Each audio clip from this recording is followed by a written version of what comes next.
Hello friends, तो आज हम लोग सीटेट का तैयारी में आज हम लोग लाइट चैप्टर का यूज़ करने वाले लाइट चैप्टर के बारे में जानेंगे जो 10th क्लास में पढ़ना है प्रकाश, उससे रिलेटेड क्वेश्चन को करेंगे। तो आज हम लोग सिर्फ प्रकाश का प्रॉपर्टीज से रिलेटेड क्वेश्चन को करेंगे और फिर शैडो मेकिंग से भी बहुत सारा क्वेश्चन आया है कि शैडो मेकिंग किस तरह से होता है। तो लाइट का डिफिनेशन, प्रॉपर्टीज ऑफ लाइट और शैडो मेकिंग से क्वेश्चन आज हम लोग करने वाले हैं। तो देखिए सबसे पहला क्वेश्चन यहाँ पे क्या है, 134 नंबर।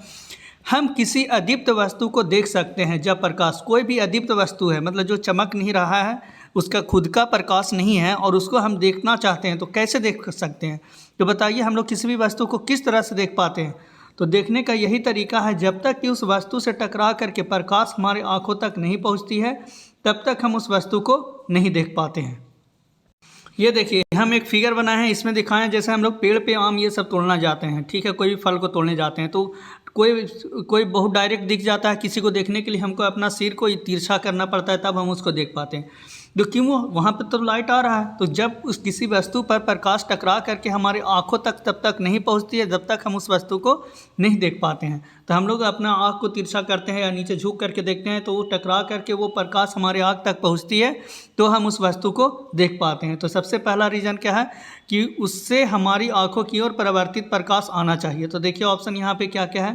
तो ऑप्शन है यहाँ पर उससे उत्सर्जित होकर आँखों तक पहुँचता है, उत्सर्जित नहीं परावर्तित होकर। तो बी ऑप्शन में क्या कर, उससे हमारी आँखों की ओर परावर्तित होता है, reflected from the object towards our eye, ठीक है, तभी हम उस वस्तु को देख पाते हैं। पूर्णतः आर पार गमन कर सकता है ये नहीं। तो बी नंबर ऑप्शन यहाँ पे क्या है आपका करेक्ट आंसर है, हमारी आँखों तक पहुँचती है। ये देखिए अगला क्वेश्चन है प्रॉपर्टीज ऑफ लाइट से, बहुत इंपॉर्टेंट है प्रॉपर्टीज ऑफ लाइट। जब प्रकाश तरंग एक माध्यम से दूसरे माध्यम में जाती है तब परिवर्तन होता है। तो उसका किस किस चीज़ में परिवर्तन होता है। जब एक माध्यम से दूसरे माध्यम में जाती है तो इसमें से किस किस चीज़ में परिवर्तन होगा और किस में परिवर्तन नहीं होगा। तो देखिए जब प्रकाश की किरण एक माध्यम से दूसरे माध्यम में जाती है तो उसका वेग, ठीक है, वेग और तरंग दैर्घ्य ये दोनों में परिवर्तन होगा, ठीक है, लेकिन आवृत्ति में कोई परिवर्तन नहीं होता है। एक माध्यम से दूसरे माध्यम में जाता है तो आवृत्ति में कोई परिवर्तन नहीं होता है, ये चीज़ आप ध्यान रखिएगा, आवृत्ति में कोई परिवर्तन नहीं होता है, आवृत्ति में कोई परिवर्तन नहीं होता है, बाकी और सारा चीज़ में परिवर्तन हो जाएगा। इसलिए यहाँ पे क्या होगा, सी नंबर ऑप्शन जो है ये आपका करेक्ट ऑप्शन होगा। यहाँ पर बस 3 नंबर ये नहीं होगा, आवृत्ति में कोई परिवर्तन नहीं होता है। जो 3 नंबर होगा कि इसमें भी परिवर्तन होगा, इसमें भी होगा, इसमें भी होगा।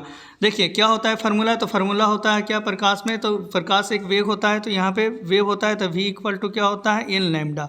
ये v क्या होता है वेग, एन क्या होता है यहाँ पे ये होता है आवृत्ति और लैम्डा क्या होता है तरंग दैर्घ्य। तो इसका आवृत्ति में कोई परिवर्तन नहीं होता है। तो अगर यहाँ पे v बढ़ाएंगे तो लैम्डा क्या होगा घटेगा, लैम्डा बढ़ाएंगे तो v बढ़ेगा, इस तरह से होता है, ठीक नहीं, भी बढ़ाएंगे तो लैम्डा भी बढ़ेगा क्योंकि ये क्या होता है कांस्टेंट, तो भी बढ़ाएंगे तो लैम्डा भी बढ़ेगा। तो यहाँ पे क्या होगा आयाम, आयाम क्या होता है, इस तरह से वेव होता है तो वेव का ये आयाम हम लोग देखते हैं। तो आयाम में भी क्या होता है परिवर्तन होता है, तरंग दैर्घ्य में भी होता है, तो ये दोनों में परिवर्तन होता है, लेकिन आवृत्ति में कोई परिवर्तन नहीं होता। ये एकदम याद रख लीजिए, बहुत सारा क्वेश्चन इससे पूछा, अभी हम लोग बहुत सारा क्वेश्चन करने वाले हैं। देखिए अभी जस्ट हम लोग इस क्वेश्चन को पढ़े थे, क्या कह रहा है यहाँ पर, जब प्रकाश एक माध्यम से दूसरे माध्यम में गुजरता है तो वह भौतिक राशि जो परिवर्तित नहीं होती है, तो कौन सी राशि परिवर्तित नहीं होती है, अभी जस्ट हम बताए थे कि उसका आवृत्ति में कोई परिवर्तन नहीं होता है, फ्रीक्वेंसी में कोई परिवर्तन। एकदम रट लीजिए इसको, बहुत बार ये क्वेश्चन हर समय आपको पूछेगा कि प्रकाश एक माध्यम से दूसरे माध्यम में जाती है तो कौन सा भौतिक राशि है जो परिवर्तन नहीं होता है, तो आवृत्ति में कोई परिवर्तन नहीं होता है। तो यहाँ पर करेक्ट आंसर क्या है, सी है कि उसका आवृत्ति में कोई भी परिवर्तन नहीं होता है, बाकी और सारा चीज़ में परिवर्तन हो जाएगा। माध्यम चेंज होगा तो अपवर्तनांक बदलेगा, ही वेग बदलेगा, तरंग दैर्घ्य भी बदलेगा, v equal to N lambda से।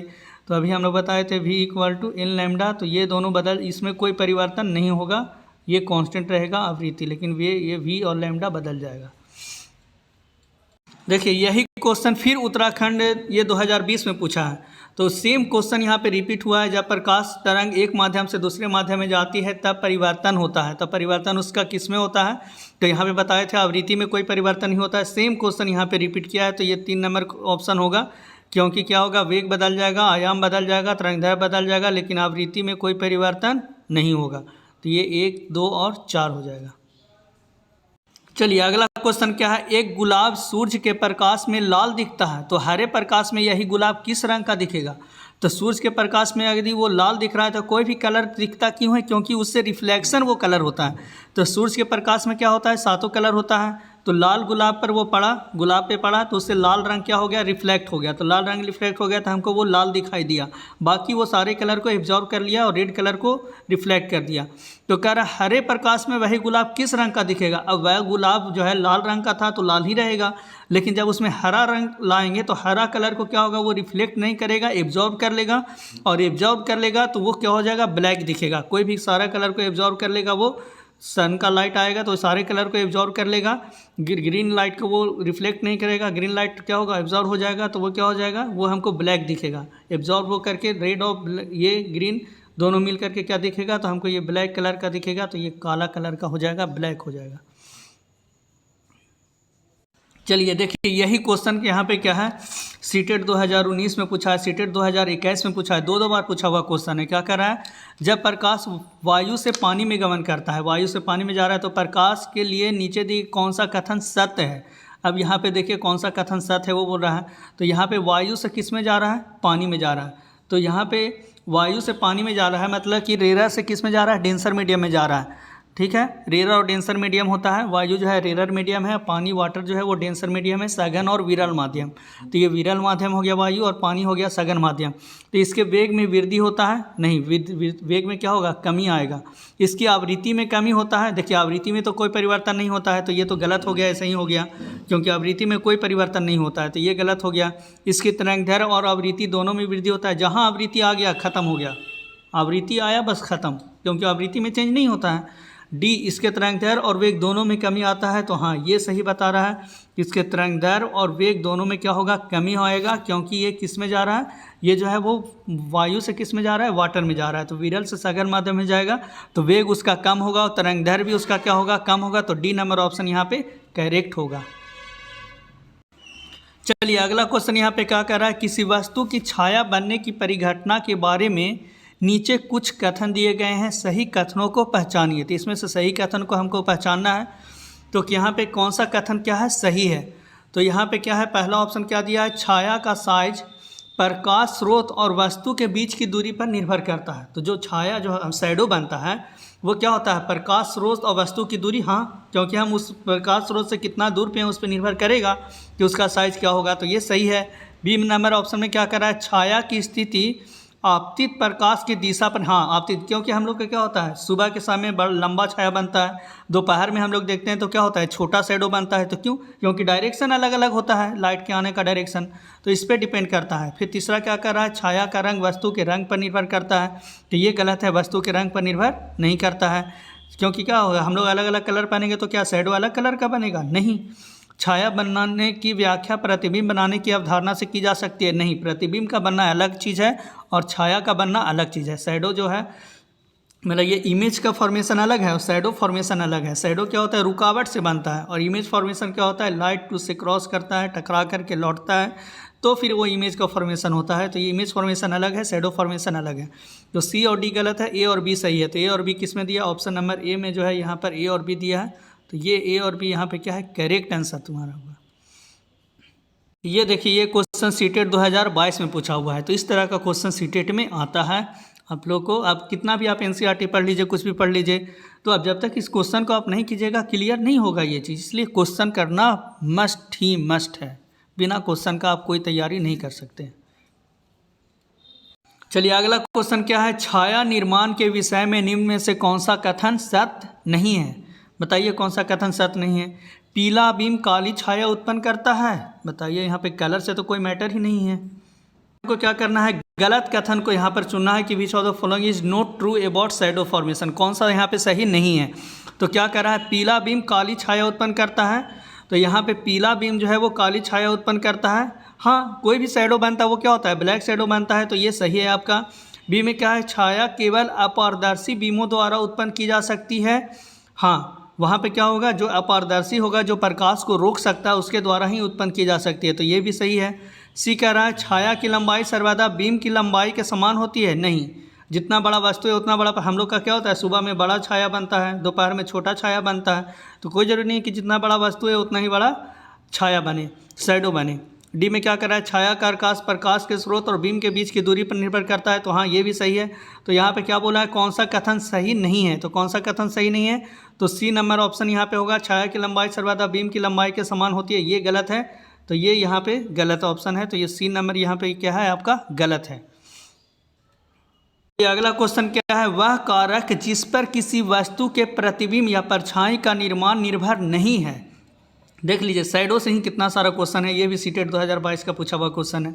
तो किस पे परछाई का निर्माण निर्भर नहीं करता है, तो वस्तु का आकार पर प्रकाश हाँ निर्भर नहीं है, ठीक है। तो वस्तु के आकार पर हाँ, वस्तु का आकार जैसा होगा उस तरह का छाया बनेगा, निर्भर करेगा। मोटा आदमी मोटा छाया, पतला आदमी पतला छाया। प्रकाश के स्रोत से वस्तु की दूरी पर हाँ, प्रकाश स्रोत से कितना दूर है वस्तु उस पर भी डिपेंड करेगा। प्रकाश के स्रोत के सापेक्ष वस्तु की स्थिति पर हाँ, इस पर भी डिपेंड करेगा। डी में कह रहा है वस्तु के रंग पे, तो नहीं, वस्तु के रंग पे भी निर्भर नहीं करेगा। तो ये डी नंबर ऑप्शन सही है कि वस्तु के रंग पर निर्भर नहीं करेगा, क्योंकि कैसा भी रंग हो, काला छाया तो काला पर छाया, छाया काला भूतो भूत, हाँ भूत आया। अगला क्वेश्चन है, नीचे दिए गए प्रकाश के कौन से गुणधर्मों का उपयोग छाया बनने की परिघटना की व्याख्या के लिए किया जा सकता है। तो यहाँ पे छाया जो बनता है उसके लिए क्या क्या जरूरी है। तो सबसे पहले यहाँ पे क्या कर रहा है कि प्रकाश जो है वो सीधी रेखा में गमन करती है, प्रकाश सरल रेखा में गमन करती है। हाँ, प्रकाश सीधी रेखा में गमन करती है, तो इससे शायद छाया बनने, क्योंकि उसका रुकावट होगा तो छाया बनेगा, तो ये सही है। प्रकाश उच्च चाल से गमन करता है, ट्रेवल एट ए हाई स्पीड, तो अलग अलग मीडियम में अलग अलग होता है उसका स्पीड, तो मीडियम पे डिपेंड करता है। Light is composed of 7 colour, हाँ प्रकाश 7 रंगों से मिलकर बना है, तो इससे क्या छाया बनने में इससे कोई प्रॉब्लम नहीं है, इससे कोई निर्भर नहीं करता है कि 7 रंग है तो छाया बनेगा या नहीं बनेगा, उससे कोई घटना में, छाया बनने की घटना में इसका कोई इन्वॉल्वेशन नहीं है। प्रकाश अपारदर्शी वस्तुओं से नहीं गुजरता है, हाँ ये इन्वॉल्वेशन है कि अपारदर्शी वस्तुओं से नहीं गुजरता है, तो उसका क्या बनता है, शैडो बनता है, छाया बनता है। तो प्रकाश सीधी रेखा में गमन करता है, सरल रेखा में गमन करता है, तो 1 और 4 इसका इन्वॉल्वेशन है किसमें, छाया बनने की घटना में। ये दोनों घटना, और दोनों भी सही है, लेकिन छाया बनने की घटना में ये दोनों का इन्वॉल्वेशन है। प्रकाश 7 रंगों का है बना, तो ये यहाँ पे सही नहीं पूछ रहा, तो ये होगा बी नंबर ऑप्शन यहाँ पे सही है, 4 और 1 का इन्वॉल्वेशन है यहाँ पे। तो चलिए ठीक है, आज हम लोग लाइट और प्रॉपर्टीज ऑफ लाइट से रिलेटेड क्वेश्चन को हम लोग किए। अब नेक्स्ट क्लास में हम लोग करेंगे प्लेन मिरर से रिलेटेड। हम छोटा छोटा वीडियो बना रहे हैं ताकि आप एक टॉपिक, एक तरह का क्वेश्चन को एक बार कवर कर लें और फिर आप रेस्ट लें, फिर तुरंत दूसरा वीडियो को देखें। एक ही बार लंबा वीडियो हम नहीं बनाना चाहते हैं, क्योंकि आप टॉपिक वाइज कोई भी टॉपिक आपको नहीं समझ में आ रहा, तो आप उस पर्सनल टॉपिक को भी सर्च करके मेरे चैनल पर पढ़ सकते हैं।